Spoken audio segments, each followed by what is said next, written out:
Como habíamos prometido, vamos a intentar ver no más de una hora, en una hora, un tema que es bastante complejo, por eso yo salté un poco la clase anterior para poder prepararla con más tranquilidad, que es el mundo bárbaro, o sea, la conversión de los bárbaros, la invasión y la conversión de los bárbaros.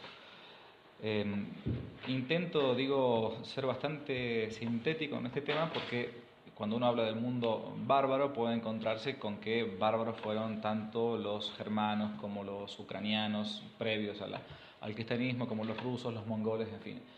Voy a intentar acotar, el tema del barbarismo a los siglos entre 5 y 7 después de Cristo, naturalmente.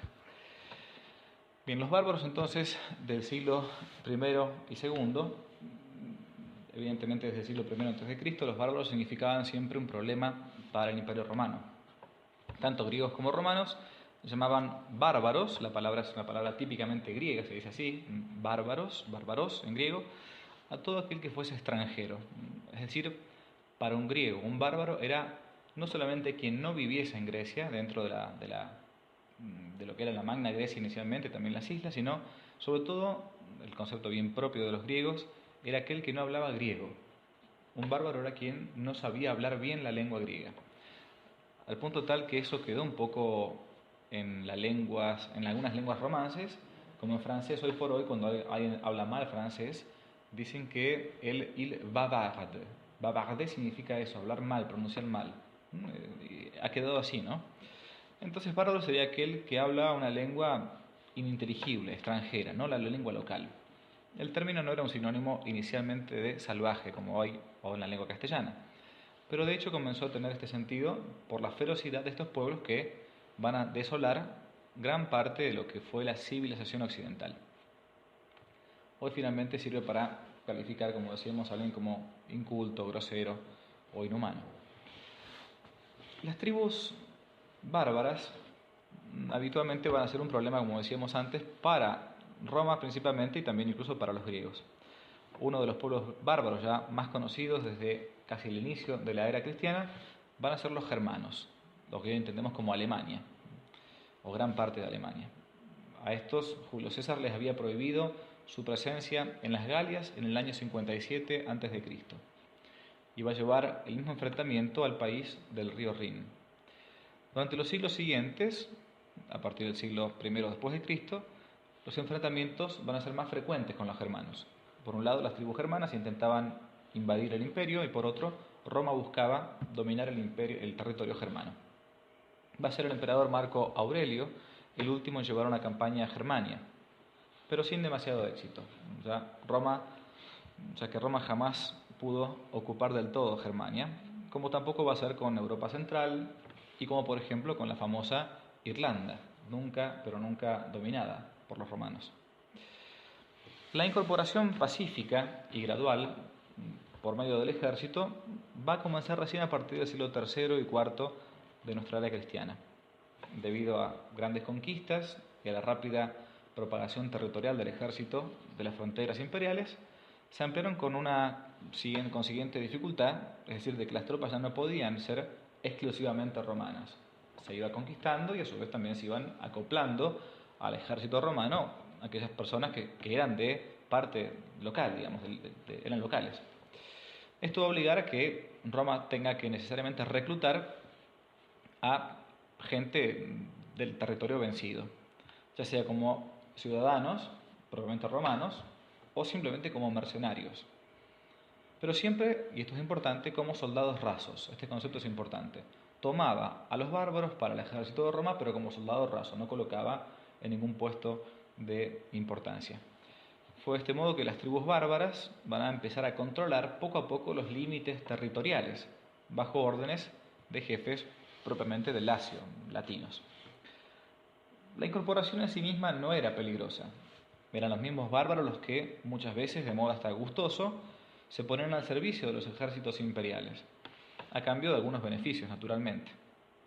Así, pacífica y hasta gradualmente, van a ir engrosando las tropas romanas como tribus llamadas confederadas. Se confederaban para el ejército de Roma, para Roma.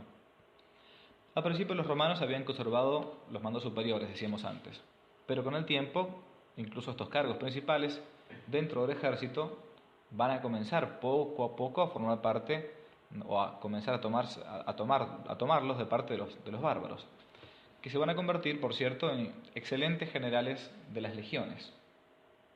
Tribus enteras, bajo las órdenes de los propios jefes, con su propia lengua y sus propias costumbres, van a sustituir a legiones romanas enteras en las distintas fronteras del imperio.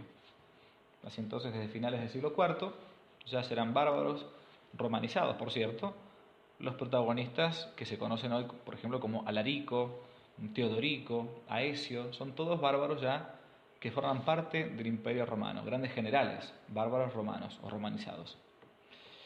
Hilaire Belloc, este gran historiador inglés, llama a esta nueva modalidad una especie de revolución interna en Roma, donde con sangre nueva y razas nuevas, el imperio va a ir transformándose desde sus cabezas, al punto que ya en los siglos V y VI, estos nuevos integrantes van a ser casi como las cabezas de naciones independientes. Esto es importante.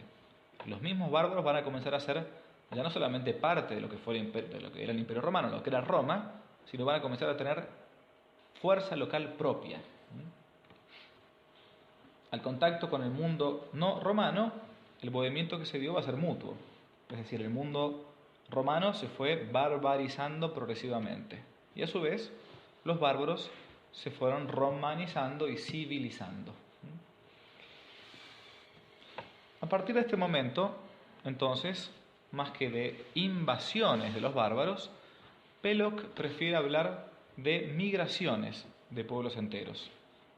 Es verdad que hubo invasiones formales, pero más bien se trataron de simples movimientos de gente dentro de un mismo continente, ocasionando a veces un aluvión de aquellas hordas, principalmente no del centro de Europa, sino, vamos a verlo más adelante, desde el centro del Asia central.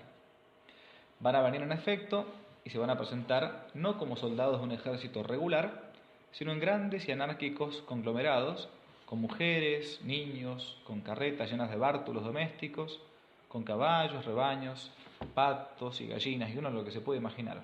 Muy parecido a lo que es imposible no hacer el paralelo al tiempo de hoy con lo que está sucediendo hoy por hoy en Europa.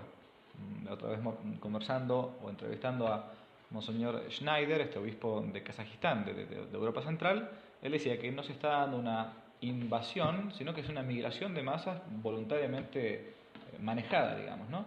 Poco a poco comienzan a tomar Europa, y esto es así. Europa va a dejar de ser, de hecho ya dejó de ser católica, pero va a dejar de serlo desde el punto de vista físico también incluso. En aquel tiempo, dice Belloc, respecto de las invasiones ya asiáticas, van a llegar para castigo de los pecados, según aquellos historiadores, naciones desconocidas, ya no germanos, ya no francos, sino van a llegar incluso naciones que eran completamente ajenas a la misma Europa. Estas fueron las migraciones de los pueblos enteros. ¿Quiénes eran estos que venían de lugares lejanos, ya no de la Europa central, levemente romanizados? ¿Quiénes eran estos otros bárbaros distintos? En este acontecimiento fueron casi como 3 mundos los que se van a enfrentar. El romano, instalado en torno a la cuenca del Mediterráneo, el bárbaro europeo, asentado en Europa central, es decir, la parte continental, y el bárbaro asiático, es decir, las razas principalmente mongólicas. Algunos decíamos ciertamente que eran asimilables, se asimilaban a Roma o a la romanidad. Pero la diferencia entre bárbaros de Europa central y los provenientes de Asia era que los de Europa central se encontraban todavía cercanos a una cierta civilización, es decir, eran civilizables, eran asimilables. Si bien fueron al comienzo, es verdad, rapaces y destructores, van a acabar por integrarse al mundo romano siendo vencidos por las armas, pero también por la cultura, en cuyos territorios se van a establecer, y cuando van a llegar a gobernar, incluso hasta los antiguos romanos, van a respetar su propio idioma, su propia cultura, sus tradiciones, sus leyes. Podía convivirse incluso siendo bárbaro germano con el mundo romano, tomando lo mejor de Roma y a su vez Roma tomando lo mejor del pueblo bárbaro. Estos pueblos de Europa Central no eran simplemente salvajes, como a veces Roma los ha querido mostrar, digamos, en los cuadros, en las pinturas, en las esculturas.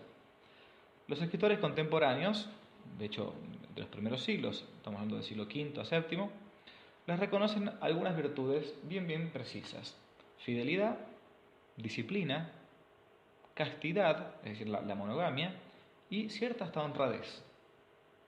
Las principales tribus de los bárbaros europeos van a ser de raza germana, hombres recios, corpulentos, organizados en comunidades muy disciplinadas y sometidas siempre fielmente a un caudillo popular. Su distribución en grandes mosaicos o regiones bárbaras era simplemente a fines del siglo V más o menos la siguiente. En primer lugar, los francos, vamos a hablar enseguida de los francos, rodeaban a los sajones, a los lombardos, de ahí nos va a venir el nombre de Francia, o lo que era la antigua Galia. Los burgundios, que estaban un poco más al sur, instalándose al sudeste de las Galias, en los Alpes suizos. Los anglos, jutos y sajones, salidos de Europa Central, que van a llegar incluso hasta Dinamarca. Hace poquito estuvo hace un par de años, la famosa serie Vikingos, que justamente mostraba un poco de lo que era esta época en esta zona puntualmente. Los vándalos, hasta nosotros nos llegó todavía el nombre de vándalos, el adjetivo de vándalos, eran los bárbaros quizás más feroces y fanáticos de la Europa Central. Asentados sobre todo a lo largo del Danubio, formaban uno de los conglomerados más poderosos. Hoy podríamos decir que eran los austríacos, estos eran los vándalos. Y los vándalos tuvieron ciertas incursiones en Europa del oeste, digamos, ¿no? Incluso llegando hasta el África del Norte y dominando, por cierto, gran parte del sur de España. Por eso la parte sur de España se llama Andalucía, porque viene del nombre Vandalucía. Los vándalos estaban por allí. Por eso hay una mezcla de razas en el sur de España también, los vándalos. Vandalucía, la que será después Andalucía, lo que es hoy por hoy, digamos, Córdoba, Granada, esa zona, ¿no? Sevilla. Y por último los godos, donde vendrá después el apelativo de gótico, ¿no? El adjetivo gótico. Se va a asentar un poco más allá de Austria, sobre el Mar Negro. Y un tema importante en tenerlo en cuenta es que todos o casi todos estos eran de religión arriana. Cuando vimos el tema del arrianismo, esto lo recalcamos bien. Gran parte del arrianismo había prendido muy fuertemente en las zonas de los bárbaros e incluso en las zonas de los ejércitos, incluso romanos. Bien, fuera de los francos y de los sajones, anglosajones, que van a seguir siendo estrictamente paganos, puede decirse que todos los pueblos bárbaros que entraron al imperio en el siglo V profesaban la fe arriana. La fe arriana, lo recordamos simplemente, aquella que, con este sacerdote Arrio y toda su disputa con San Atanasio famoso, decía que Jesucristo era un gran hombre, pero no era Dios. Solamente le quitaba la naturaleza divina a Jesucristo. Era una gran persona, como muchos católicos hoy lamentablemente, incluso algunos de la alta jerarquía creen. Jesucristo es un gran hombre, pero no es Dios. No tiene ese poder salvífico por ser de doble naturaleza. Su conversión a esta herejía de estos bárbaros se va a deber sobre todo a la predicación de un personaje bastante extraño llamado Bulfila, o grecizado como Ulfilas, que les dio una liturgia, un sistema moral adaptado a una mentalidad más bien de tipo militar, sobre todo para los germanos, que exaltaba la fuerza, la energía, el heroísmo, y se va a difundir así entre vándalos, burgundios, incluso antes de cruzar las fronteras y llegar a lo que era todavía Roma, el imperio. Lo poco que se sabe de él es que sus abuelos eran de Capadocia, fue sacerdote y finalmente terminó por adherirse a la secta de los arrianos y que, entre comillas, evangelizó esa zona por el año 341. Es todo lo que más o menos se sabe. Esta herejía va a ser mantenida por los jefes bárbaros, sobre todo por los godos, los vándalos, los burgundios, y con el peso de sus ejércitos van a hacer que poco a poco las masas de poblaciones se vayan convirtiendo al arrianismo. Otro grupo, que estaba más al este, y acá sí son totalmente distintos, van a ser los terribles hunos, unos con H, no unos simplemente con U. Estaban como a la retaguardia de todas estas tribus. Se encontraban en las estepas de Mongolia y llegaron incluso hasta Italia y Francia al mando de su famosísimo y poderoso y sanguinario rey llamado Atila, el rey de los hunos. Se lo conoce en la historia de la Iglesia como el azote de Dios. Muchos padres de la Iglesia hablan del azote de Dios, ¿no? Desde hacía varios siglos constituían estos el flagelo de la China ya casi imperial. Los hunos eran un pueblo asiático de raza mongólica, que al verse contenidos por la famosa Gran Muralla construida por los chinos, por la dinastía Han, van a ser arrojados de allí por el ejército y van a volverse, como no podían seguir hacia el este, hacia el oeste. Van a empujar a diversos grupos que encontraban a su paso, todos bárbaros de Europa Central. Es decir, que a la entrada de los bárbaros en el imperio, a comienzos del siglo V, no fue sino el contragolpe del ataque mongol, que al ser rechazados por China, van a ser militarmente repelidos y provocado el oleaje contrario. Eran tribus totalmente nómadas, pues se movían, no eran como los germanos, no eran como los burgundios, no eran como los vándalos. Hubo también otras razones, según algunos historiadores, para esta migración de pueblos enteros. El atractivo de estas tierras europeas que ocupaba el imperio, las zonas fértiles ya y trabajadas, soleadas, a diferencia de las que ellos poseían en la lejana Asia, van a hacer entonces que viesen con mejores ojos esa zona. Amén de la situación climática, hay que tener en cuenta el carácter, decíamos, nómade de estas tribus. Lo cierto es que estos pueblos asiáticos van a llevar una tarea no como la de los bárbaros de asimilación, sino al contrario, de aniquilación y devastación completa de las poblaciones conquistadas, ya sea o reduciéndolas a la esclavitud, o expulsándolas, o matando a todos, de modo que la fusión de razas se hacía casi imposible, inviable. Recordemos que ni siquiera tenían una fe, entre comillas, cristiana en común, no eran ni siquiera arrianos, eran completamente de otra religión. Bien. La devastación entonces de los pueblos, decían que donde, famosa tradición o leyenda, que por donde pasaba el caballo de Atila ya no volvía a crecer el pasto, la hierba, todo lo devastaba. A fines del siglo IV, precisamente cuando durante el reinado del gran emperador Teodosio, este emperador que nosotros vimos en una de las clases, que termina tomando la religión cristiana como propia del imperio, van a renovarse con nuevas fuerzas el imperio en general, con lo que le implicaba la fe. Una de las grandes teorías a nivel político por las cuales Roma se convierte a la fe católica, esto independientemente de la gracia, de la providencia y el plan divino de Dios, es que hacía falta una sola fe para un imperio tan grande, para no tener dividido una lengua, una fe, un solo Dios.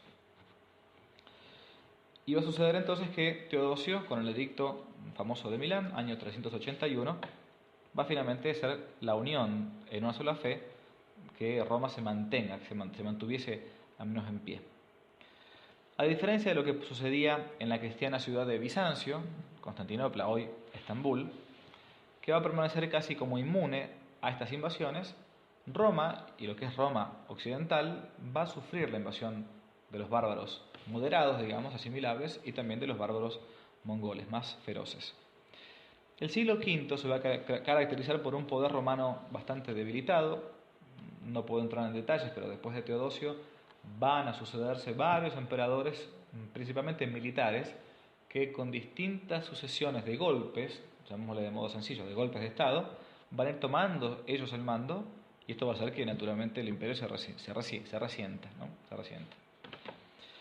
Ante la inseguridad en que vivía la península italiana y ante las amenazas de las invasiones bárbaras, el emperador Honorio, hijo de Teodosio, va a ser quien va a decidir trasladar la capital, la sede de Roma, hacia la ciudad de Ravenna, una ciudad muy importante al noreste de Italia, muy cerquita de Venecia, donde se conservan hermosísimos mosaicos sobre distintos emperadores, por ejemplo, que recuerda ahora el emperador Justiniano, uno de estos.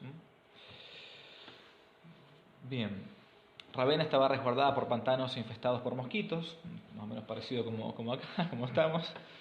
Estos defensores, entre comillas, indicaban hasta qué punto las fuerzas de la antigua Roma se habían como extenuado, se habían recluido defendidos por mosquitos, digamos, ¿no? Por pantanos. Lo cierto es que Roma, la gran ciudad de Roma, se había trasladado como capital, como sede de Occidente, a Ravenna.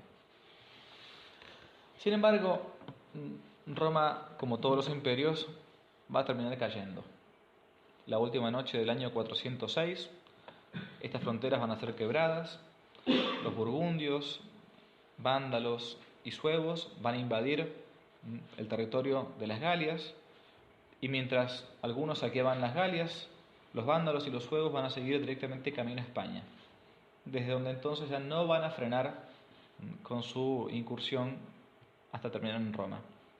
Los francos ocuparon la Galia del Norte, los sajones, anglos y jutos van a invadir Britania, la provincia británica, lo que conocemos como hoy la isla, y los vándalos van a ocupar África del Norte. Ya habían llegado a España, dijimos, con lo que conocemos después con Andalucía, pero incluso hasta África del Norte, que era toda romana, por cierto, ¿no? Romana y cristiana. No hay que pensar en África hoy por hoy como si fuese musulmana. A veces uno hace ese mal paralelismo, ¿no? Faltan todavía algunos siglos para Mahoma. Los visigodos, arrianos venidos de Europa Central, ya estaban establecidos cerca de las fronteras en el siglo III. En el año 395 va a ser elegido rey y va a sitiar Roma el famoso Alarico, que ya recién nombramos, mientras que el emperador Honorio se ocultaba en Ravenna. El emperador Honorio es muy conocido porque es uno de los... Perdón, el emperador Honorio... Hago un paréntesis, después continúo con esto, si puedo, si llego. Poco va a valer que le ofrezcan al bárbaro Alarico el título de Magister en ambas milicias. Alarico reclamaba retribuciones por sus ayudas en la guerra, incluso contra aquellos que no querían plegarse a Roma. Sus demandas no habían sido escuchadas y la negociación va a fracasar entre Roma y Alarico el bárbaro. Tras un largo sitio, entró finalmente victorioso en la capital del imperio, al son de trompetas, de cantos de guerra, una noche que fue la del 24 de octubre del año 410, el famoso ingreso a Roma en medio de una terrible tempestad. Esto fue tremendo para un romano, porque si ustedes recuerdan, hasta el día de hoy todavía a Roma se la conoce como la ciudad eterna, la ciudad que nunca cae, la que nunca va a caer. Y para los emperadores, para cualquier italiano, digamos así, de la península itálica, un romano, Roma era realmente eterna, nunca podía caer como imperio. Estaba tan pero tan bien solidificada, tan bien organizada, que era imposible que cayese. Lo cierto es que Roma cayó. Alarico no era un bárbaro cualquiera, era un bárbaro con ciertas letras, con cierta cultura. No va a incendiar la ciudad, pero al menos sí, como era costumbre en la época, la va a entregar al saqueo de su ejército. Como botines de guerra podían tomar lo que quisiesen. Va a dejar cometer, es cierto, y esto es doloroso, pero es así, dejar cometer todo tipo de atrocidades durante 4 días seguidos. Milagrosamente, Alarico, siendo arriano, prohibió tocar sin embargo los lugares sagrados, sobre todo las basílicas mayores de San Pedro y San Pablo, donde ya habían sido trasladados, si recordamos las tesis anteriores, las tumbas de San Pedro y de San Pablo, que durante los primeros 3 siglos habían estado en catacumbas, como la mayoría de los mártires cristianos. Sin embargo, la victoria fue casi vana y pronto Alarico va a tener que abandonar la ciudad acosada por el hambre. Cuando se disponía a embarcarse hacia el sur de Italia en busca de un paso hacia el África, va a encontrarlo finalmente la muerte. El saqueo de Roma sin duda fue uno de los eventos más clamorosos de la antigüedad, más difíciles de entender. La urbe considerada como imperecedera, que nunca podía caer, finalmente cayó. Poetas, oradores, ciudadanos de todo el imperio tenían hasta esa convicción: Roma era eterna. Sin embargo, el hecho simbólico de la caída de la ciudad, que no podía caer, se había cumplido. Y tanto paganos como cristianos creyeron que había llegado el fin del mundo. Algunos cristianos lo pensaron en el año 70 de nuestra era, cuando cayó Jerusalén. Bueno, ahora la nueva Jerusalén era finalmente Roma, y de vuelta cae. Por aquel entonces era difícil no entenderlo de otra manera. En un texto contemporáneo de aquella época, el gran padre de la iglesia, que fue San Jerónimo, que tradujo la Biblia en gran parte del hebreo al latín, junto con unas religiosas, como contábamos la clase pasada, ¿no?, las primeras monjas contemplativas e intelectuales, dice al respecto, cuando cae Roma: la mente tiembla. Tiembla la mente cuando se piensa en la ruina de nuestros días. Por más de 20 años la sangre humana ha corrido incesantemente sobre una vasta extensión. Los godos, los hunos y los vándalos sembraron la desolación y la muerte. ¿Cuántos nobles romanos han constituido su presa? ¿Cuántas doncellas y cuántas matronas han caído víctimas de sus lúbricos instintos? Los obispos viven en prisión. Los sacerdotes y clérigos son pasados a cuchillo. Las iglesias son profanadas y desvalijadas. Los altares de Cristo son convertidos en establos. Los restos de los mártires son arrojados de sus tumbas. Por doquier, pena, lamentación. En todas partes la imagen de la muerte. Mi voz se ahoga y los sollozos me interrumpen. Ha sido conquistada la ciudad que conquistó el universo. Esta famosa frase. Ha sido conquistada la ciudad que conquistó el universo. Al caer esa ciudad, el imperio se ha derrumbado. No inicialmente, más bien cercano a nuestro tiempo, pero sí algunos, apenas cayó Roma, van a comenzar a decir, algunos anticristianos, que la caída de Roma se debió a su conversión al cristianismo. Esta es una teoría que comenzó a surgir ya contemporáneamente en la época en que sucedía, pero sobre todo va a darse en nuestro siglo, o siglo pasado, siglo XX, con los historiadores liberales. Sin embargo, algunos comenzaron a decir por entonces que había sido la Iglesia la responsable. Mucho se dijo, incluso en aquellos tiempos, y los paganos no van a perder oportunidad para acusar a la Iglesia de Jesucristo. Desde que el cristianismo ha triunfado, todas las desgracias han caído sobre nosotros, decían. Los mismos cristianos no sabían qué responder. Fue entonces el gran San Agustín, otro gran santo padre de la Iglesia, quien, para contrarrestar este efecto, va a escribir su tratado famosísimo y precioso llamado La Ciudad de Dios, De Civitate Dei.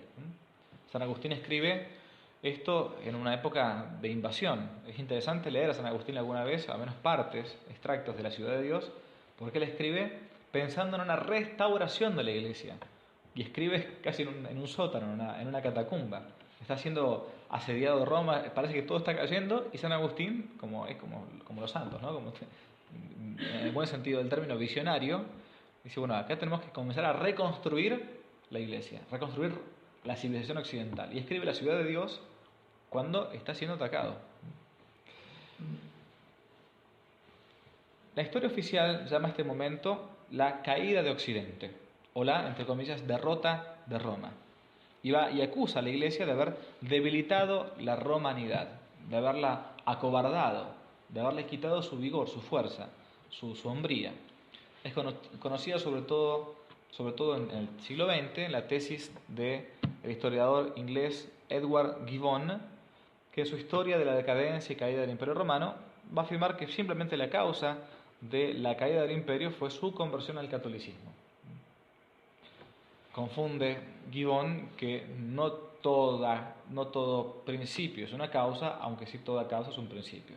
Yo puedo ser el mayor de mis hermanos, si es que lo fuera, y no por eso soy causa de mi segundo hermano. El lunes es principio de la semana, pero no es causa del martes. No todo principio es causa, pero sí toda causa es principio. Esto se conoce en lógica, perdón por lo del maestro Ciruela, pero como la falacia de post hoc propter hoc. Es decir, porque esto pasó después de esto, entonces aquello anterior fue su causa. Y no siempre, no necesariamente. El mismo hecho histórico es interpretado de distintas maneras por otros historiadores, donde no entramos al punto. Pero solamente mencionemos este que venimos siguiendo, a Belloc. En Europa y la Fe, ese hermoso librito, muy recomendable para leer. Belloc demuestra que el Imperio Romano no solamente que no pereció por su transformación o su conversión al catolicismo, sino que fue al contrario. Gracias a la conversión del Imperio Romano al catolicismo, es que el imperio perduró todavía en la sangre de los bárbaros. Esta es la gran tesis de Belloc. Algo similar nos dice Daniel Robs, otro historiador francés, al comentar cómo Roma cayó por su propio peso. No entramos en la cita, pero el planteo de Daniel Robs con otros historiadores es que era tan grande, tan extensa la población que tenía el Imperio Romano, que era finalmente imposible de dominar, imposible de controlar. Por lo tanto, poco a poco fue cayendo por sus localismos.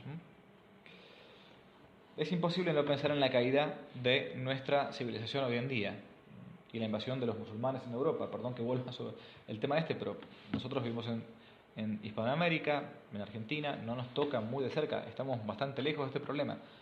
Pero Europa en algunos años más ya no va a ser posible ni siquiera de visitar con total libertad. Yo mismo, y ya las últimas veces que he podido viajar a París, he querido ir a algunos barrios, Saint-Denis, por ejemplo, donde se encuentra la tumba de los reyes franceses, y no pude ir. Es una ciudad, es un barrio tomado por los musulmanes. Es muy, muy peligroso ir. Ya. Bueno, esto está pasando en otros lugares. Pensando que el intendente de Londres es musulmán, ya. Ven adelante. Bien.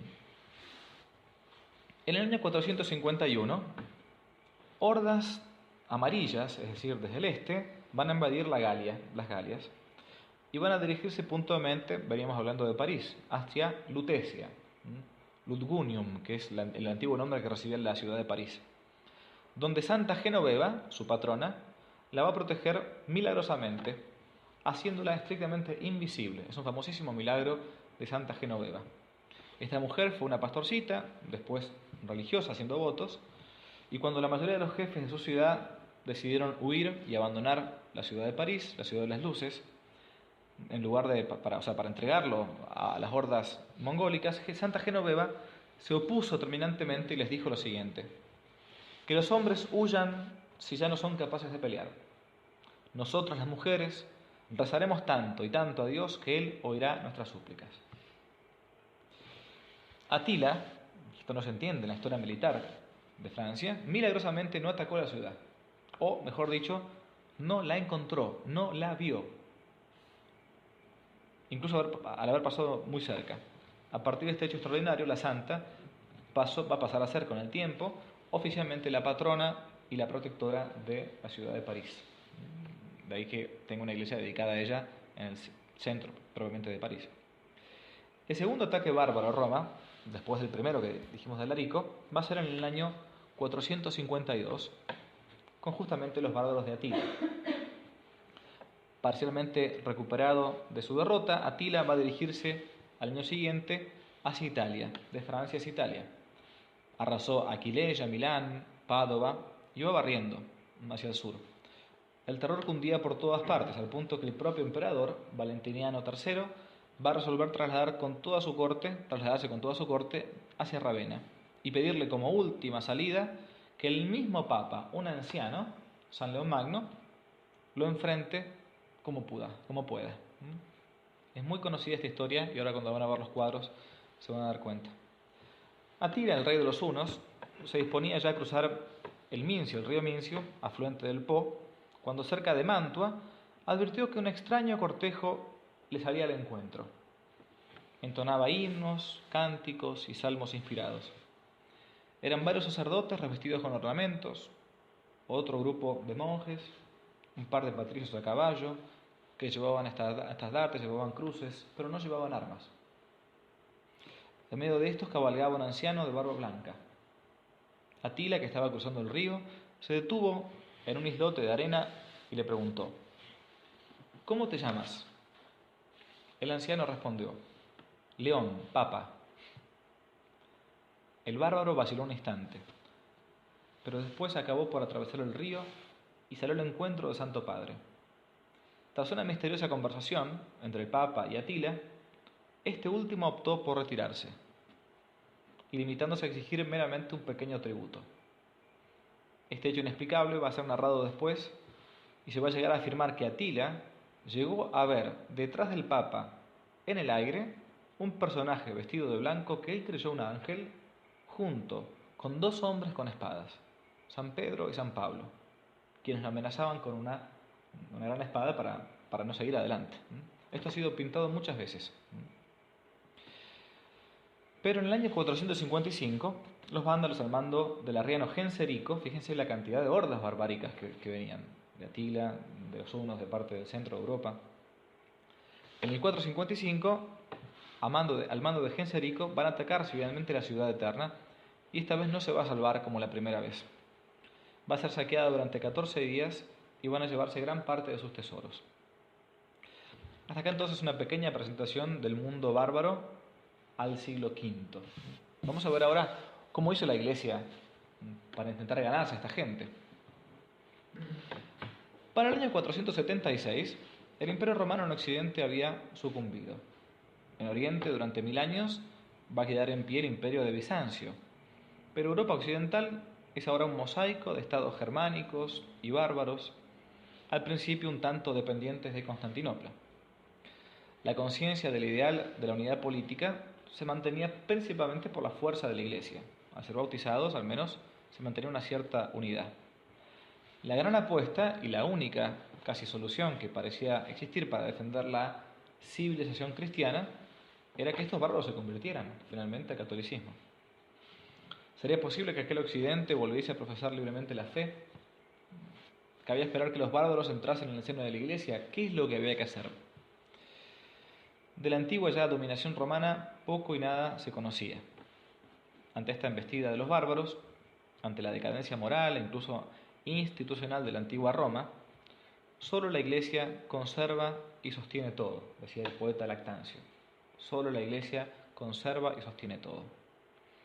La Madre Iglesia había ya sembrado en las profundidades de la sociedad los elementos que habrían de promover una resurrección de esa civilización cristiana y occidental después de ese derrumbe.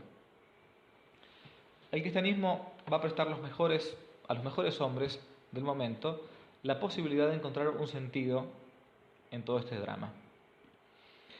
No todos, claro, veían la gravedad de la situación, pero sí los más perspicaces. Dijimos San Agustín, que en el medio de la invasión escribía sobre la restauración de la Roma cristiana. San Jerónimo lo mismo. Y otros sabían que al fin, poco a poco, la Iglesia podía restaurar el orden romano, las romanitas. Va a ser entonces justo en esta época, donde enlazamos con la clase anterior, donde vamos a ver la enorme influencia del monacato, de los monasterios. Van a ser las bases espirituales, van a ser como el apoyo y el semillero. El castigo, decía San Agustín, había llegado por la mundanidad en que se vivía, y la evangelización no había podido frenar la disgregación de la sociedad romana, cuyas clases altas vivían en la ociosidad, en el refinamiento, y el pueblo sencillo desperdiciaba sus horas en los circos, en los juegos. No por nada los circos romanos no son de la época de César, sino que son posteriores. Va a ser justamente después la Iglesia la que poco a poco va a hacer que ese choripán romano, digamos, deje de existir, el pan y circo, el fútbol moderno, digamos, ¿no? San Jerónimo reflexionaba sobre este asunto. Decía, son nuestros pecados los que dan fuerza a los bárbaros. Son nuestros vicios los que han hecho derrotar a nuestros ejércitos. Comprendieron entonces algunos que no se podía rehacer una sociedad arruinada si primero no se rehacía al hombre. Existía un daño antropológico. Pero para convertir a los bárbaros no podía hacérselo de uno a uno, sino en sus cabezas. Y a esto es a donde va a apostar la Iglesia. Antes de comenzar la clase hablamos con Cristian la conversión de Ucrania, ¿no? La conversión de Ucrania y después naturalmente de Rusia, la Rus, se va a dar por la conversión de un hombre, San Vladimir, el gran santo eslavo, digamos, de la zona, que recién en el año 1000 va a convertir a toda Ucrania y después toda Rusia al cristianismo. Las conversiones antiguamente se daban así, no de uno a uno, sino por sus cabezas. De ahí que entonces cuando los primeros jesuitas o evangelizadores llegaban a Hispanoamérica, lo que intentaban hacer era buscar los jefes de las tribus. Y Mateo Ricci, cuando fue a China, intentó ir al emperador. Nadie se piensa que va a evangelizar uno por uno a los chinos, digamos, ¿no? Es una locura. Y esto se daba así. Entonces busquemos las cabezas primero y a partir de ahí poco a poco el pueblo se va a convertir. Vamos a ver una de las conversiones que son paradigmáticas en Europa, que es la conversión de los francos. Es una historia que yo, al menos desde muy chico, me gustó leer y releer y releer. y después visitar, por gracia de Dios, los lugares donde sucedieron estos episodios.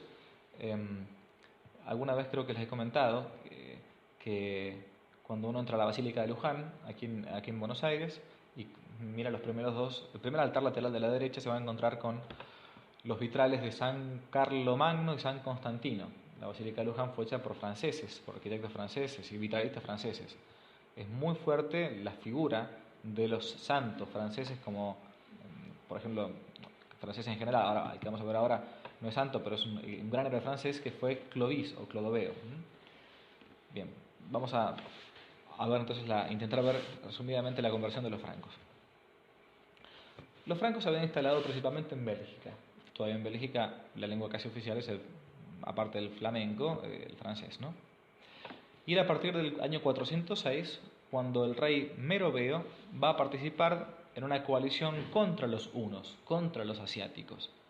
Él había sido educado, culturalmente hablando, en Ravenna, en lo que era Roma, parte de Roma, incluso sede romana. La palabra franco significa algo así como atrevido, insolente, indomable. Esto significa un franco. Esta tribu ocupaba solo una parte de la Francia actual, con bolsones en el norte y bolsones en el sur. El jefe de los francos en aquella época era el rey Clovis, o en castellano Clodoveo. Era un hombre bastante cruel y vengativo por naturaleza, germano de raza, de lengua y de costumbres, temperamento guerrero y educado desde niño por sacerdotes paganos. Esto es muy, pero muy importante. Clodoveo no fue arriano, no era arriano. Los francos no eran arrianos, no habían recibido la herejía, eran meramente paganos. Y como ya sabemos, es mucho más fácil convertir a un ateo o a un pagano que a un progre o a un supuesto cristiano, ¿no? Es mucho más difícil eso, es cierto. Clodoveo, al no ser hereje, era más pasible de ser convertido, es cierto. Era mucho más difícil convertir a un arriano. Y esto lo sabían los sacerdotes y lo sabían los obispos. Y por esto la Iglesia va a decidir volcarse principalmente hacia los francos. Intentemos convertir a los francos. San Remigio, obispo de la ciudad de Reims, en castellano, tenía fama de milagroso, taumaturgo, y pertenecía a una de las familias aristocráticas más importantes de las Galias. Le va a dirigir una hermosa carta a Clodoveo, no solamente para felicitarlo por las victorias que había conseguido, sino para incluso darle a entender que la gloria de su reinado dependía, o iba a depender en el futuro, de su acercamiento o no a la Iglesia Católica. Y le va a invitar a tomar al menos en consideración la posibilidad de hacerse católico. Clodoveo no va a dar mucha bolilla a todo esto. Sin embargo, los obispos de entonces, como a veces los curas también en esta época, tenían una cierta inclinación, una vocación a ser celestinos. Dijeron, intentemos buscarle una buena esposa a Clodoveo. Dos obispos, uno de estos San Remigio y otro ahora cuyo nombre ahora no recuerdo, van a intentar lograr una unión matrimonial, y lo van a conseguir, entre Clodoveo y una princesa burgundia llamada Clotilde, católica ferviente, ella, convencida de la necesidad de convertir a su marido. Esa fue su misión: te casás con este pagano para convertirlo. Esa fue la misión que tenía. Y la comisión que le dieron va a comenzar y va a llegar a buen puerto. Va a comenzar a trabajar por la conversión, y pasados 6 años, Clodoveo al menos ya no era reticente al cristianismo, pero por una cuestión de tradición pagana, no veía con buenos ojos de hacerse cristiano, católico concretamente. Faltaba un hecho, y un hecho sobre todo milagroso. Se va a dar este hecho milagroso en una batalla, la famosa batalla de Tolbiac.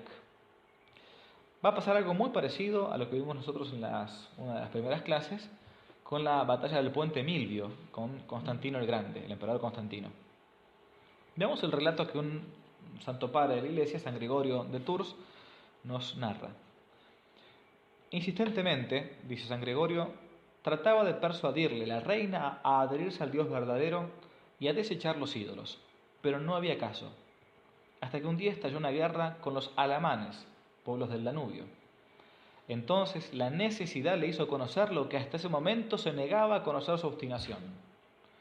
Sucedió que al entrar en colisión ambos ejércitos, se produjo una verdadera carnicería. El ejército de Clodoveo estaba a punto de declararse en franca derrota. Ante esto, alzó el rey los ojos al cielo y dijo desde lo más íntimo de su corazón y con lágrimas en los ojos: «Oh Cristo Jesús, a quien Clotilde, su esposa, llama siempre el Hijo de Dios vivo, tú que socorres a los afligidos, da la victoria a los que en ti esperan. Con toda humildad y fervor te ruego que demuestres la majestad de tu fuerza. Si me concedes la victoria sobre estos enemigos, entonces creeré en ti y recibiré el bautismo en tu nombre». Los alamanes, de modo milagroso, se volvieron y se dieron a la fuga. Entonces Clodoveo, continúa diciendo San Gregorio de Tours, dio por terminada la batalla, arengó al pueblo, volvió en paz a su palacio y contó a la reina cómo había obtenido la victoria invocando el nombre de Jesucristo. Hasta acá San Gregorio. No hay que olvidar un detalle menor que tuvo consecuencias.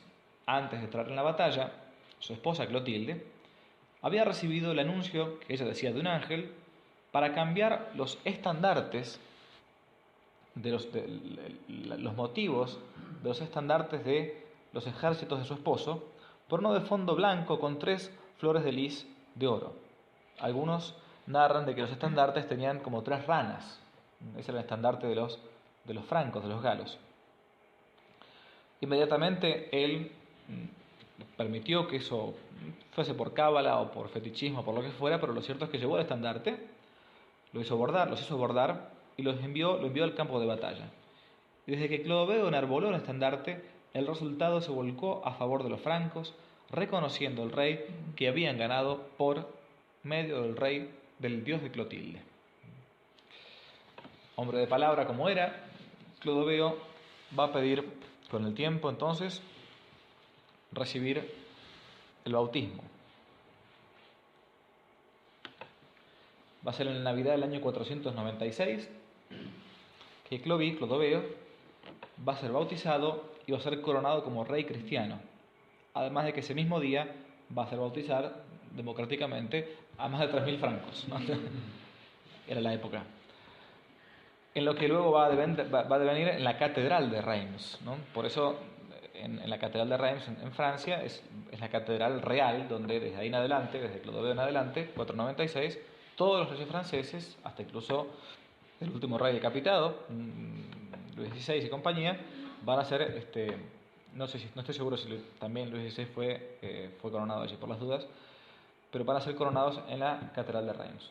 Cuando sea el famoso caso de Santa Juana de Arco, las famosas fotos que hay, va a estar Santa Juana de Arco haciendo coronar al delfín en esa catedral, la famosa catedral real.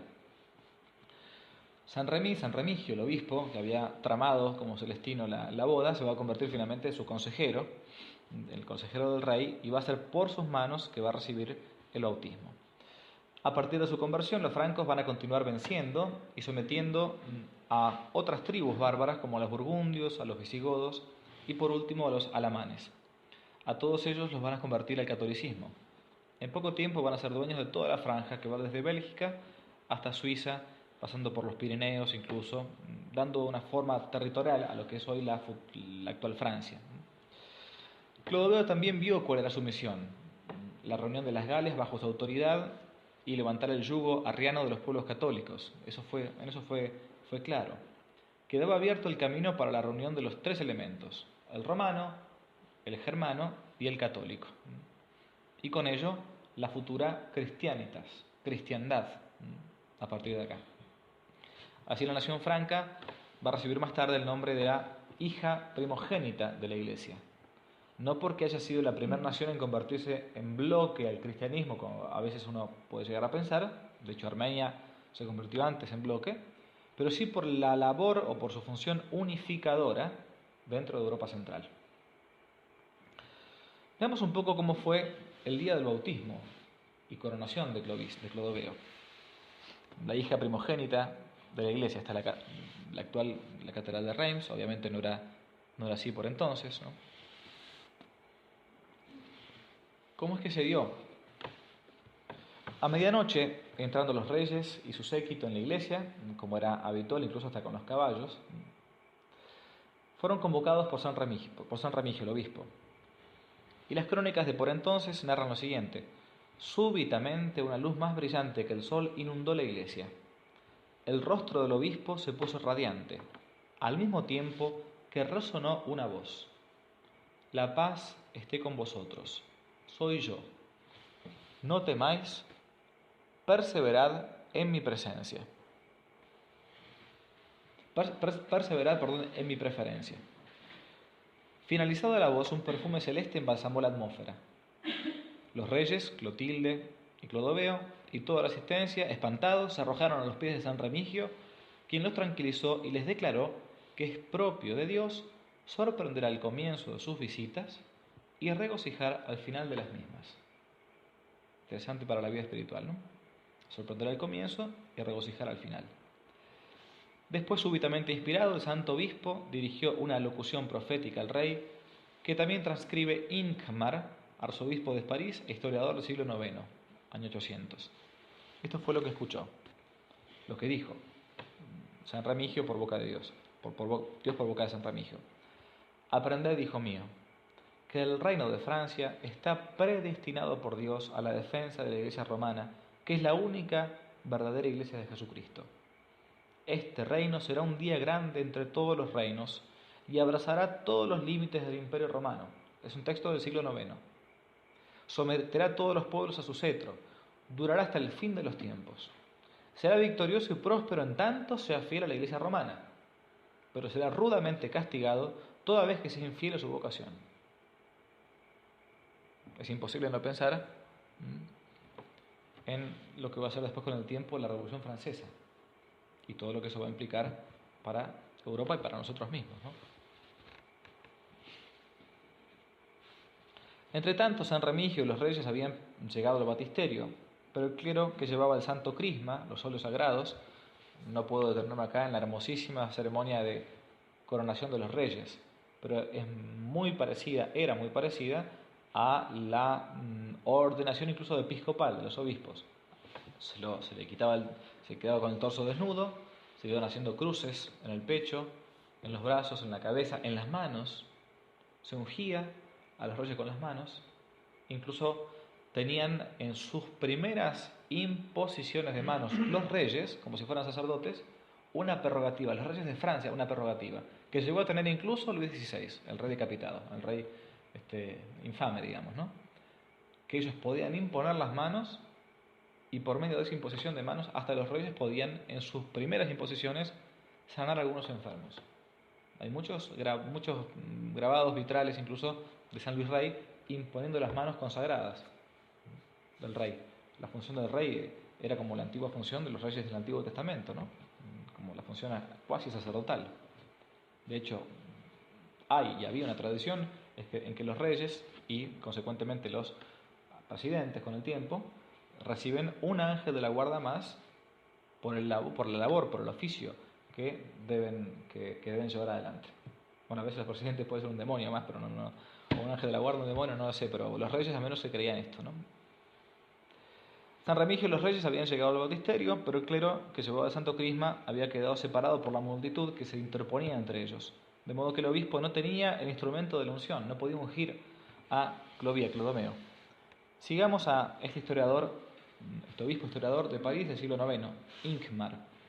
Súbitamente apareció revoloteando al alcance de su mano y los ojos arrebatados y sorprendidos de la inmensa turba una blanca paloma, que tenía en su pico una ampolla de óleo santo, cuyo perfume de inexpresable suavidad embalsamó a toda la asistencia. Cuando el prelado recibió la ampolla, la paloma desapareció.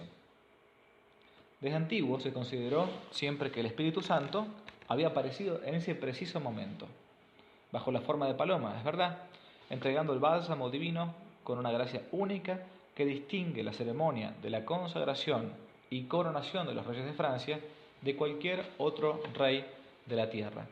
Es importante retener que esta consagración real del ungido lo hace como una especie de personaje casi como hasta eclesiástico, ¿no? Lo santifica, si es que realmente él se mantiene fiel. En esta ceremonia se ungía al rey con ese óleo celestial, y de acá en adelante, desde Clodoveo, Clovis en adelante, todos los reyes franceses van a ser ungidos nada más que por esta ampolla. la famosa Santa Ampolla. Con él se aseguraba la legitimidad incluso de los reyes de Francia y las virtudes indispensables para su buen gobierno. No por nada, la Revolución Francesa lo primero que va a hacer cuando toma, no solamente después de la toma de la Bastilla, París, la Asamblea General y compañía, van a ir directamente a Reims para intentar tomar la Santa Ampolla. Este óleo se va a usar ininterrumpidamente hasta la coronación de Luis XVI, guillotinado, el rey guillotinado, que los revolucionarios van a intentar rápidamente y conscientes de toda esta tradición real de destruir la Santa Ampolla.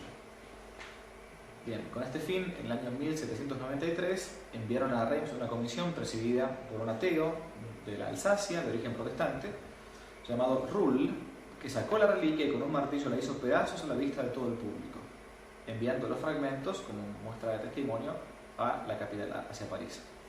Pero la providencia divina permitió que algo del contenido se salvase. Un sacerdote pudo extraer previamente el óleo santo o parte de él y guardarlo hasta tiempos mejores. Después de la restauración se usó por única vez en la coronación de Carlos X en 1824. Y hasta el día de hoy los monárquicos franceses plantean que un poco de esa Santa Ampolla, un poco de ese óleo sagrado, se ha mantenido todavía oculto para la restauración, la posible restauración del reino en Francia. La Santa Ampolla entonces es una tradición muy famosa. Vamos llegando ya casi al final. No solamente van a ser los francos los que van a ser convertidos al cristianismo, al catolicismo en concreto, sino sobre todo vamos a ver ahora la conversión de los anglosajones. En las Islas Británicas la conversión va a ser distinta de la de Francia. Hay que tener en cuenta que el Imperio Romano había llegado hasta conquistar al menos Inglaterra, pero sin tocar Irlanda, como lo dijimos antes. Ya en el siglo III los cristianos eran numerosos en las primeras diócesis como Londres o York, Lincoln. Incluso bajo la persecución de Diocleciano hubo mártires ingleses o británicos, llamémosle. En el bautismo de Inglaterra tuvo mucha influencia un papa que fue San Gregorio Magno, un gran papa de la antigüedad. En cierta ocasión, cuando Gregorio era todavía un monje en el monte Celio, uno de los montecitos de Roma, recorriendo los mercados de Roma, van a encontrar a unos traficantes que vendían esclavos de todo tipo. Y entre estos sobresalían tres que eran jóvenes, esbeltos, de ojos azules, raros para lo que era un esclavo en aquella época. Van a llamar mucho la atención de San Gregorio. Y después de dialogar con ellos y preguntarles de su origen, Gregorio, para darles una mano, para ayudarlos, los va a comprar para hacerlos libertos, para hacerlos libres. Y los va a introducir entre los monjes que se encontraban en el Monte Celio para enviarlos después a evangelizar justamente a los hermanos de su raza, eran británicos. Y apenas con el tiempo va a ser elegido papa, se va a consagrar a la realización de este plan, no solamente enviar a estos o repatriar a estos británicos, ya como religiosos, sino incluso enviar más monjes de su propio monasterio o de distintos monasterios para evangelizar las islas. En el año 596, un monje, también otro monje, decíamos que los monjes van a tener decisiva importancia en la evangelización de Europa, va a ser San Agustín, llamado San Agustín de Canterbury con el tiempo, y va a recibir la orden de partir juntamente con 40 de los suyos a la misteriosa Inglaterra. Cuando llegaron a la isla, alguien les había preparado el terreno.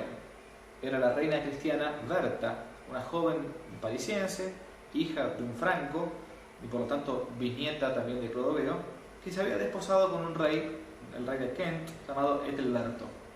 Enseguida San Agustín y los suyos se dirigieron a su encuentro. Encontraban a alguien católico en medio de una isla. El rey estaba sentado bajo un árbol rodeado de sus caballeros, cuando vio venir lentamente hacia él a estos monjes romanos con sus capuchas, con sus hábitos, mientras cantaban himnos sagrados en gregoriano y eran perseguidos por una cruz procesional. Como dice Bossuet a propósito de esta escena, la historia de la iglesia no tiene nada más hermoso que este episodio. Ethelberto escuchó atentamente la exposición, bastante sencilla por cierto, de la obra redentora, lo que se conoce como el querigma. Jesucristo es Dios Salvador, viene a salvarte, cree en Él. después de lo cual San Agustín le pidió autorización al menos para evangelizar Gran Bretaña. Y esto va a ser así. Para la fiesta de Pentecostés del año 597, el mismo rey Adalberto y gran parte de sus oficiales se va a hacer bautizar. Además, el rey de Kent tenía gran influencia en otros reinos, como por ejemplo el reino de Essex y de la Anglia Oriental. Por eso, para la Navidad de ese mismo año, y gracias a ejemplo del rey, más de 10.000 ingleses va a pedir el bautismo y va a hacerse católico. Poco después, el monje San Agustín se va a dirigir a la Galia para recibir con el consentimiento del Papa la consagración episcopal, tras lo cual va a regresar a la isla, donde Alberto le va a ceder su propio palacio de Canterbury, donde hoy se encuentran los restos de la hermosísima y famosa abadía benedictina de San Agustín de Canterbury, que va a ser la sede episcopal más antigua de Inglaterra. Pronto el Papa va a erigir en otras metrópolis distintas diócesis. El método de evangelización usado por San Agustín se lo va a señalar el mismo Papa Gregorio, San Gregorio Magno. Cito lo que San Gregorio le pidió: no debéis destruir los templos paganos, sino bautizarlos, levantar en ellos altares y colocar reliquias. Allí donde esa costumbre de ofrecer sacrificios a los ídolos, se permite celebrar en la misma fecha festividades cristianas bajo forma distinta. Si les permiten las alegrías exteriores, será mucho más fácil que lleguen a lograr las alegrías interiores. En estos feroces corazones no se puede eliminar de una sola vez todo el pasado. Una montaña no se sube a saltos, sino a paso lento. Interesante la virtud de la pedacidad, no solamente es escupirla simplemente, sino también la pedagogía de la verdad, ¿no? Vayamos a quizás uno de los episodios más conocidos. Muchos de nosotros quizás tenemos cercanos amigos irlandeses o admiramos la historia de Irlanda. La conversión de los celtas de Irlanda. La isla de Irlanda, lo dijimos antes, permaneció siempre virgen a la dominación de Roma. De modo que su evangelización va a ser distinta, va a ser diferente a la de las otras tribus, ya que los misioneros ahí no contaban con la tutela de Roma y con las fuerzas del ejército romano que iban junto con los misioneros muchas veces. Por lo que los evangelizadores se van a ver completamente solos frente a los celtas de tipo pagano. Además, toda la Gran Bretaña estaba plagada de druidas, que constituían como la clase sacerdotal.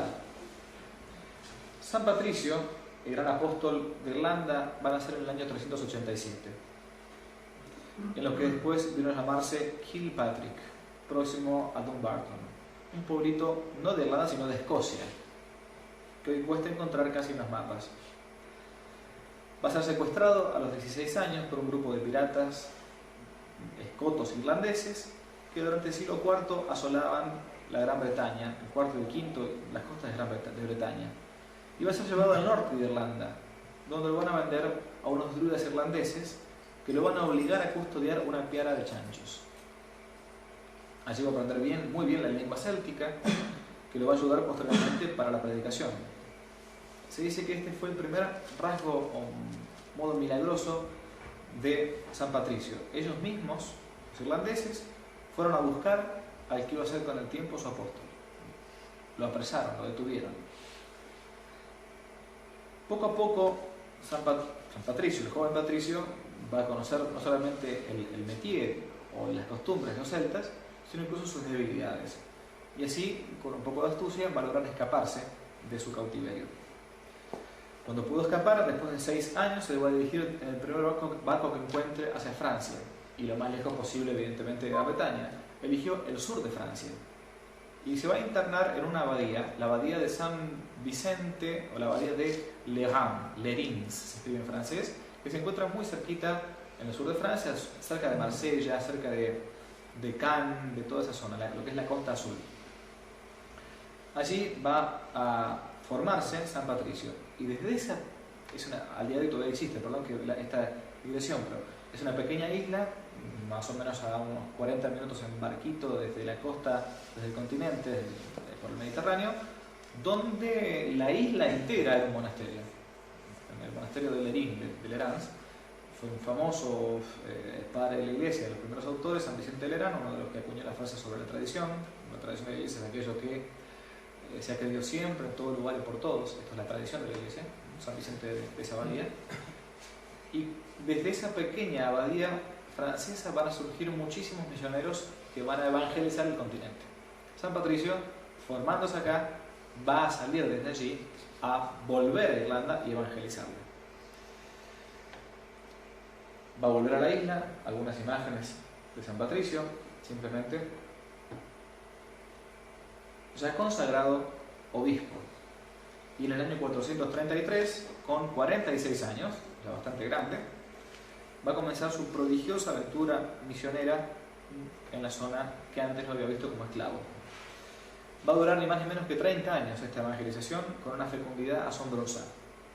Se dice que San Patricio bautizó a Irlanda sin choques y sin violencias, ya que se impuso al druidismo por la fuerza convincente de su vida espiritual y sin duda de sus milagros, muchísimos milagros. Los años de cautiverio le habían dado el conocimiento de la idiosincrasia de los celtas en Irlanda. Se dio cuenta que debía ganarse los jefes de las tribus. Por eso Patricio hacía comprensible el credo de los paganos de modo muy sencillo. A él se le conoce esta famosa anécdota de la Trinidad, la Santísima Trinidad, del trébol, ¿no? ¿Cómo puede ser que Dios sea uno y trino? Y explicó entonces muy brevemente y sencillamente, así como el trébol es una sola flor, pero tiene como 3 pétalos, así Dios mismo es uno solo, pero con 3 personas distintas. Es una mera analogía, pero que sirvió para un momento para explicar a los bárbaros de los celtas. Si bien no logró bautizar al rey irlandés llamado Loegario, sí lo hizo con 2 de sus hijas, Ete y Fedel, mientras que ellas a todo su pueblo y mientras que por medio de ellas a todo el pueblo. También el santo va a proceder solemnemente a administrar el bautismo a Conal, hermano del rey. Y a medida que en vida del santo se registran varios bautismos, lo más importante va a ser la cantidad de consagraciones episcopales que logró hacer en Irlanda. Ni más ni menos que 350 ordenaciones de obispos en toda la isla. Por eso basta con tener buenos obispos para tener un buen pueblo. Irlanda, una tierra que no va a ser pisada nunca por las legiones romanas, se va así a abrir como una flor al cristianismo. La cruz se va a plantar allí y va a alcanzar una vitalidad tal que Irlanda va a recibir el nombre de la Isla de los Santos con el tiempo. Hasta ahora se conoce así, la Isla de los Santos. Cuando San Patricio murió, en el año 461, la isla era completamente católica. 30 años de evangelización nada más. Completamente católica. Dejó monasterios por doquier. Se dedicó a implantar, aparte de los bautismos, buenos obispos y monasterios. Con esto es suficiente. Se acabó su vida apostólica. La fusión entre el cristianismo y la cultura de los celtas se va a realizar bajo un signo claro, que es del monasticismo, del monaquismo.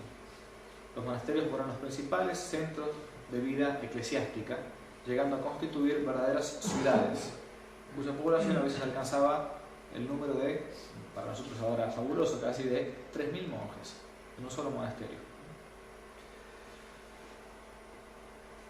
Terminemos con el último de los personajes que hoy queremos ver, del cual yo les hablé recién, hablando de la Basílica de Luján, de Carlomagno. Entre el bautismo de Clovis, de Clodoveo, y la asunción como emperador de Carlomagno van a transcurrir al menos 4 siglos. El siglo VII fue crucial para la historia de la Iglesia. Lo que quedaba del antiguo Estado romano eran escombros, eran mosaicos de distintas tribus bárbaras ya romanizadas. En este momento va a aparecer en Europa occidental un hombre providencial, un hombre que va a hacer de la antigua Roma una nueva Roma, la reconstrucción y una unidad política y económica de lo que va a ser con el tiempo el futuro Imperio Romano Germánico. Después de la muerte de Clodoveo en Francia, habían transcurrido algunos siglos de agotamiento, con algunos reyes llamados merovingios, que la gente empezó a calificar de holgazanes, de sin sentido, porque pasaban su vida entre la ociosidad y el desenfreno. Fue entonces cuando junto a aquellos reyes aparecieron los llamados mayordomos de palacio, especie de primeros ministros que eran en realidad los que efectivamente gobernaban en el reino. Entre estos mayordomos se va a destacar el bastardo Carlos Martel, denominado así por su poderosa maza, el arma, martel, martillo, que manejaba siempre en combate. fue él quien en el año 732, comandando él al ejército, va a detener a los invasores musulmanes en la batalla de Poitiers, la que va a poner un freno a la expansión islámica.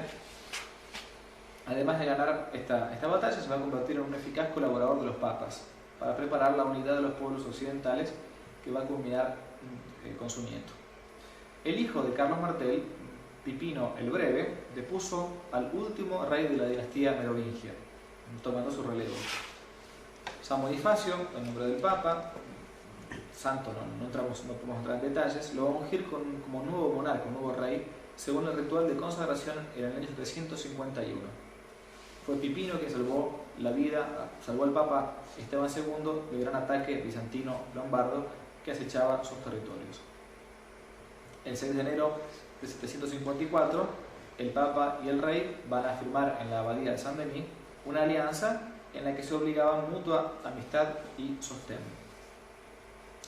Resumiendo, al morir Pipino el Breve, va a dividir su reinado en sus dos hijos, Carlomagno y Carlos. Como el primero murió, al poco tiempo el segundo va a asumir todo el control y va a ser llamado por el pueblo Carlos el Grande, Carolus Magnus, Carlomagno, Charlemagne en francés. Mientras tanto, los lombardos seguían siendo un peligro latente para Roma. Entonces, el Papa Adriano, otro papa, pidió auxilio de Carlomagno en el año 781. Cruzando los Alpes, entabló combate y venció a los lombardos. Entró en Roma y fue recibido triunfalmente en la Basílica de San Pedro, mientras los coros entonaban Benedictus qui venit in nomine Domini, bendito el que viene en nombre del Señor. Adriano así afirmó el título de patricio, de jefe, padre de los romanos, a Carlomagno, y le va a corroborar el rey a él la donación de los estados por parte de su padre. Después Carlos se va a dirigir a la ciudad de Pavía, donde va a tomar para sí la corona de hierro de los lombardos vencidos. Entonces nos encontramos con un personaje, resumiendo, que proviene de la dinastía de Clodoveo, llega a tener el legado no solamente de lo que era la Galia, sino gran parte de Alemania, y después por la defensa del Papa, concretamente de lo que es la península itálica, se va a transformar Carlomagno como en un gran emperador, el nuevo rey de la cristiandad. Al Papa Adriano lo va a suceder el Papa León III, un hombre muy sencillo y muy santo. Aquí en una camarilla de romanos le hacían la vida imposible, el punto que en cierta ocasión, mientras encabezaba una procesión, se apoderaron de él, lo despojaron de sus vestiduras y hasta lo golpearon. Era el año 799. Pero descolgándose el Papa por medio de una pequeña ventana con una cuerda, va a lograr escaparse y se va a encaminar a la ciudad de Paderborn, donde se encontraba Carlomagno, para pedirle ayuda. Inmediatamente el rey le dio una escolta para volver a Roma. Poco después, el mismo Carlos se va a dirigir a esta ciudad y en medio de un inmenso séquito en que se mezclaban francos y romanos, va a ingresar en la Basílica de San Pedro entre cantos de triunfo, acercándose luego al altar de la Confesión de San Pedro, donde se encuentran los restos del primer apóstol, del primer papa. Cuando iba clamando por allí durante 3 veces, la gente comenzó a gritar: larga vida y victoria al piadosísimo Carlos Augusto, coronado por Dios, grande y pacífico, emperador de los romanos. Desde esta época, el famoso canto de Christus vincit, Christus regnat, Christus imperat, ¿no? Cristo vence, Cristo reina, Cristo impera. Luego el Papa lo va a ungir con el óleo mezclado en el rito de la unción de los reyes, y finalmente va a hacer de Carlomagno el gran restaurador del Imperio Romano. Por eso, un día, paréntesis brevísimo, van a la Basílica de San Pedro, se van a encontrar con 2 grandes estatuas en el atrio de la Basílica de San Pedro. Solamente 2, aparte del apóstol San Pedro y San Pablo. Ya casi entrando a la Basílica, de un lado se van a encontrar con Constantino y del otro lado se van a encontrar con Carlomagno, los 2 grandes emperadores. El primero, el que permitió el catolicismo, y el segundo, el que lo restauró. Por eso mismo, entonces, ahora en la Basílica de Luján se encuentran estos 2 santificados. Los franceses, como les decía otra vez, tienen tradición de que estos fueron Carlomagno y San Constantino.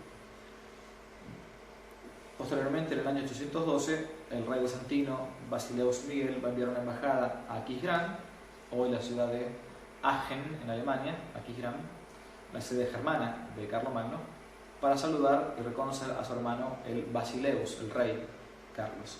Y a partir de entonces, en este momento, hubo legalmente dos imperios.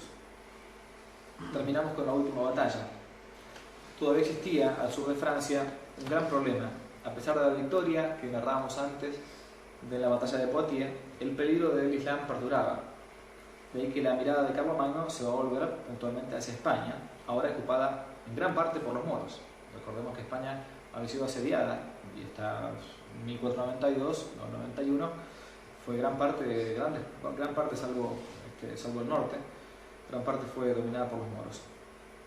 De ahí que la mirada de Carlomagno se volviese hacia España, no solamente porque era un bastión cristiano que había sido dominado, sino aparte porque era un peligro inminente que podían llegar a invadir Francia.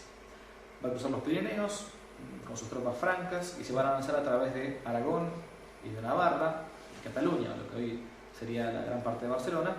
Pero al volver a Francia va a suceder una gran sorpresa y una derrota, que fue la batalla de Roncesvalles, que fue el tema de una célebre obra poética, la batalla de Roncesvalles, cuando pierden los francos ante los moros, y a partir de aquí va a surgir este famoso poema épico, conocido como la Chanson de Roland, la canción de Rolando, ¿no? Justamente ante la caída, ante la pérdida.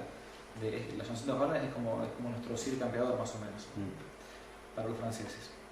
Los francos, sin embargo, van a lograr restablecer una sólida línea de plazas fuertes que incluida la ciudad de Lérida, Barcelona, de Pamplona, Tarragona, en fin, una nueva frontera, la marca hispánica, que va finalmente a coadyuvar con el tiempo de la reconquista de España. Carlomagno, entre otras cosas, muy brevemente va a ser conocido por el fenómeno cultural del Renacimiento carolingio. No solamente va a reunificar lo que era ya la cristiandad, sino que va a darle un renacer a las lenguas clásicas, a la cultura greco-romana. Por eso el primer renacimiento no es en la época del siglo XV o XIV, sino que se conoce así, de hecho en la filosofía, en las artes, en la música, en la literatura, el renacimiento de Carlomagno. Después de las guerras y las batallas, ya la cosa pacificada, Carlomagno, asentado en Aachen, Aquisgrán, va a comenzar con un movimiento cultural que va a terminar por reunificar del todo, primero militarmente y después culturalmente, a la cristiandad. Es por eso que también a Carlomagno le debemos muchísimo. Y está acá entonces más o menos la historia de la invasión de los pueblos bárbaros, sea los del antiguo y lejano oriente, como de los de Europa Central, y poco a poco como la Iglesia fue convirtiéndolos finalmente al cristianismo y logrando de ellos hijos de Dios, aunque fuesen piedras.